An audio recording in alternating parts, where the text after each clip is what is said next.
But as usual, right now, Israel is dominating world news. The Gaza war, related to other events, Iran's nuclear program, and the issue of the two-state solution that's now back in the headlines. So let's begin here by considering the statement this week about the two-state solution.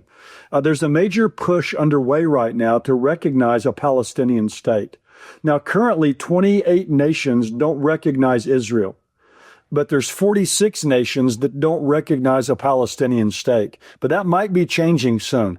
Now, the AP has a headline that says UN conference to push for two-state solution to the Israeli-Palestinian conflict.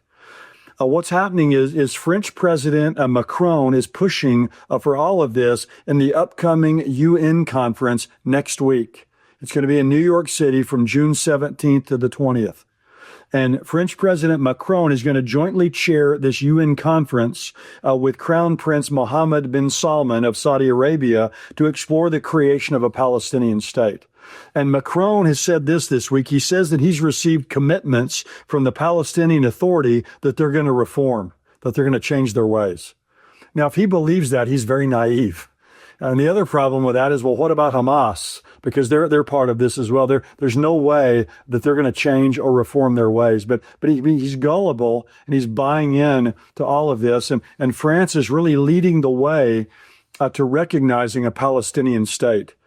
The New York Times has a fascinating article this week that says U.S. ambassador to Israel questions policy on Palestinian state. Let me read this quote from the New York Times. It says, Mike Huckabee, of course, he's the U.S. ambassador to Israel, said in a media interview that Muslim countries should build a Palestinian state on their territory, which would be a sharp departure from decades of U.S. foreign policy.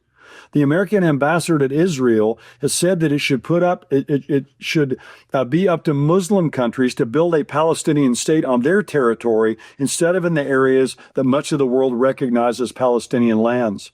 If the statements by Ambassador Mike Huckabee are confirmed as representing the U.S. administration's position, it'd be a sharp shift away from decades of foreign policy on the Israel-Palestinian conflict.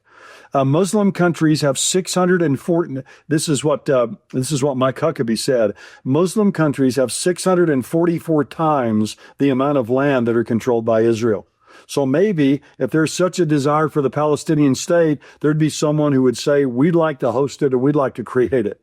He says the United States has long supported a two-state solution that would give the Palestinians sovereignty over this area. Of course, he's not in favor of that at all.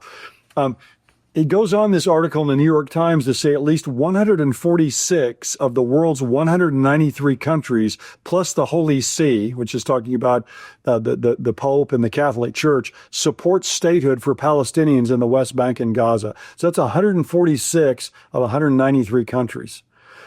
But the article says, although none of the so-called Group of Seven industrialized countries currently recognize a Palestinian state, France and Britain have recently been discussing steps towards doing so. So this Middle East crisis that's been ongoing really since 1948 shows no signs of slowing or reaching a workable solution. But more and more people seem to be leaning to the idea of recognizing a Palestinian state. But all this, I believe, is a setup for the Antichrist, who's ultimately going to come and be able to solve what up to now has been this unsolvable crisis. Now, on another related front in Gaza, President Trump this week called on Israeli Prime Minister Netanyahu to end the war in Gaza. He wants it wrapped up soon. And his main motivation in this is that he believes that ending that war will help him in negotiations with Iran and especially with Saudi Arabia, that he wants to normalize relationship with Israel. But Saudi Arabia won't do it as long as that war is raging. So he's putting a lot of pressure on Prime Minister Netanyahu to end that conflict. Now, the third related topic to all of this is Iran and these Iran nuclear negotiations. Now, it's hard to believe this, but right now, the nuclear talks are headed for a sixth round. So we're into the sixth round now of negotiations. Iran is a master at buying time. And it amazes me how the world just continues to let them get away with this, especially our country, our administration. That what they do is they get right to the brink of an agreement and then they back off and then it kind of all has to start all over again. And Iran has stated adamantly that that banning them from any nuclear enrichment is a total non-starter. They'll never agree to that. But the U.S. position is the exact opposite. It's 180 degrees. Our position is that Iran cannot have any nuclear enrichment capacity. So that's the major sticking point, really, that will doom this deal. I believe this deal is doomed.